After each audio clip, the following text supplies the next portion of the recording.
The world of music is insanely huge in terms of both breadth and depth. For most students, studying for music theory exams is a total nightmare. The higher the grade, the worse it gets. Ultimately, it all boils down to one really simple question. How much of music theory do we actually use? The short answer? Just enough. The long answer? Coming right up. But first, let's start from the basics. What is music theory?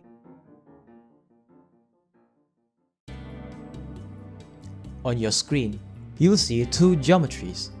Now, take a quick moment to choose the better looking one. Right, unless you're a rebel, I'm almost certain that you've picked this one. Yeah, you might be thinking, well, these are very obvious choices that are tailored carefully to elicit the desired response. Well, you're not wrong.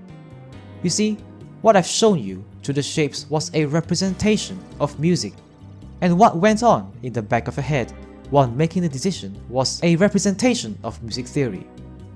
Let's take a look at the images again. Both geometries consist of the same elements: wavy lines, 4-point stars, teardrops, and arcs. This particular geometry, however, looks more pleasant to the eyes. But what is the thought process behind that? Well, when we take a look at it, we see that the elements are kept in an orderly arrangement in terms of symmetry. And symmetry is easily consumed and understood by our brain. It's easily reproduced, it's simple, it's clean. The other one though, even with the same elements, looks hideous as it lacks the orderliness the first one had. It's almost as if there were no rhyme or reason for its design. You see, what you did back there is justification or rationalization. You make a conscious effort to find reasons as to why certain things appear nice. Moreover, the beauty of it all is that the justifications are universal. This means you and some other person are more than likely to have the same reasons to think that certain things are beautiful. And beautiful music is intentionally written with these universal reasons or rationalizations. These rationalizations form the framework for music, which we call music theory. So in short, music theory is simply the result of us making sense of music in terms of both its aesthetics and also formalness, why it works and how it works. Of course, this is merely a superficial outlook on music theory. If we dive deeper into why the rationalizations work, we will then see how the roles of physics and mathematics come into play, and that will be for another video. When I was learning about intervals, I absolutely butchered every single one of them. Like, come on guys, what do you mean I can't write major fifth or perfect third? Believe it or not, I had deemed it to be the hardest topic in music theory back then, until I met bigger and scarier monsters. In this section, I'll break it down to 3 parts. Why are consecutive fifths and octaves avoided in 4-part harmony writing? I believe many of you have asked this to your teacher, only to be provided with a disappointing response. This is the universal challenge of teaching and learning music. Because music theory is based upon the rationalization of artistic or creative musical decisions, it is not uncommon to find either very obscure or really scientific justifications to certain concepts. Sometimes this is also due to the long history of the concepts. So the best answer to a question like this is, well, it's the tradition. Which is not too wrong per se. The problem is, music theory covers a large area of topics, and each of them has an element of tradition. Do we expect students to remember these traditions and apply them in the exams? Music syllabuses seem to be designed this way, but this inevitably forces students to memorize everything under the big umbrella of music theory. It's sad to see that even the most intriguing and exciting topics just descend into just another thing to study. If you think about it, even traditions have reasons for their existence. Surely there is a reason for the prohibition of consecutive fifths or octaves in counterpoint writing, right? Well, the answer is yes, but that's for another video. The main takeaway here, however, is that there are objectives or motivations to all the seemingly arbitrary topics in music theory. And my take is that if students are exposed to the reasons when learning them, music theory can become easier to grasp. But of course, this means that music textbooks are going to be exceptionally thick to cover more grounds. As much as I wish to tell you that there is a much simpler way around remembering musical terms, there really isn't any. Perhaps the bigger problem isn't about remembering, but remembering for exams, now that's the real challenge. Students study for hours, trying to recall as many jargons as their brains can possibly fit, only to have a ridiculously small fraction come up as questions in the exams. To make things worse, a huge percentage of musical terminology is in a language foreign to English speakers. Following thousands of years worth of music evolution, the glossary continues to grow unforgivingly, and that eventually deters students to continue pursuing more advanced grades in music. This is discouraging news, because musical terms are absolutely necessary. Perhaps it might be better if you think of it this way. Terminology carries not only meanings and definitions, or the what, but also speaks volumes about the how, which establishes the way music is perceived and created. Think of puzzles. Each piece contains a graphic information imprinted on it, which is the what. In addition to that, each piece also shows the how in terms of the shapes it can be connected to, via the shapes of its tabs and blanks. Eventually, the more pieces of puzzles we have in store, the better we can see and understand music.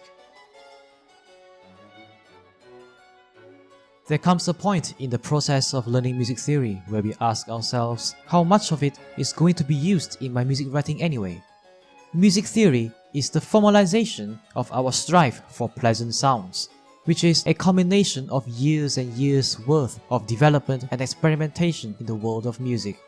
So, it follows that musical rules are definitively instrumental and guaranteed in creating beautiful music, right? Well, it's not that simple actually.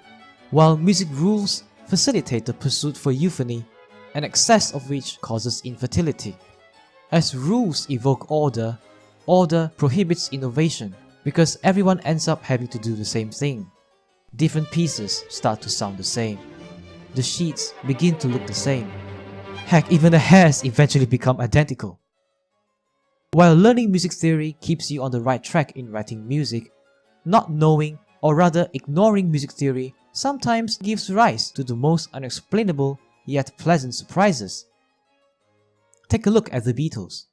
Despite having minimal formal training on music, they managed to land a huge success in their songs, garnering overwhelmingly positive reception from critics and the public alike. No, I don't think they learned Rameau or Anon, nor do I think they studied augmented sixth chords, and I certainly don't think they plucked the scale of F Mixolydian from their minds when writing the coda of Hey Jude.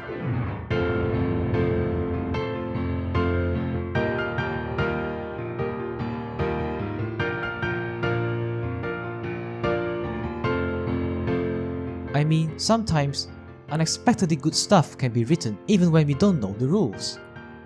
Now we are presented with a dilemma. Should we learn more music theory to write better music, or do we just go with our gut feeling and write what we feel is right?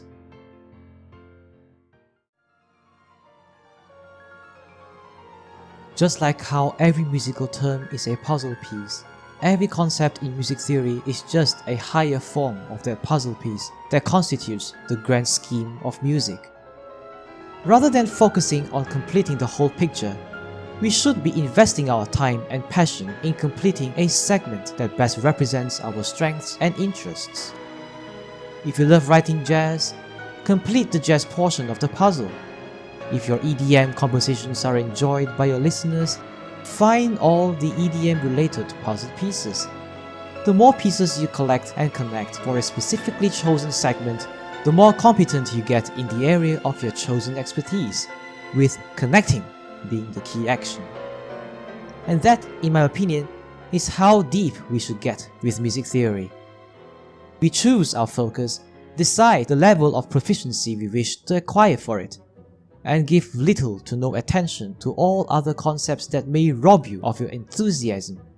But do certainly reserve a rudimentary level of awareness for basic music principles like meters, keys, and chords, for without which, nothing we write makes sense, at least from a conventional point of view. To summarize, number 1. When music theory is employed in our music writing process, it is to justify how we want something to work and to assess why something does or doesn't work. Not knowing music theory at all, or at least some of it, will get us into a situation where musical ideas start to fall apart and not make sense in two aspects: formalness and aesthetics. Number 2. Many, if not all, musical concepts were born from successful experimentation, which eventually sublimate into tradition and convention. And to each experimentation, there is at least an objective or a motivation, and to know it is key to having a better understanding on that music theory concept. Number 3. Just because someone has all the music theory at the back of their hand doesn't mean they get to write the best music. Connecting the pieces is a skill that requires exposure, assimilation, and innovation. Only then can the right pieces be assembled, and only then can good music be born. Pick a portion of the puzzle whose pieces you want to assemble, and that itself is as much music theory as you will need for your own purpose. And that does it for this video. Thanks for listening, and here's to more contents in the future. Also, do check out my community post and vote in the poll to choose what kind of content you'd like to see from me, and I'll get ready for the next one. And finally, please enjoy making music.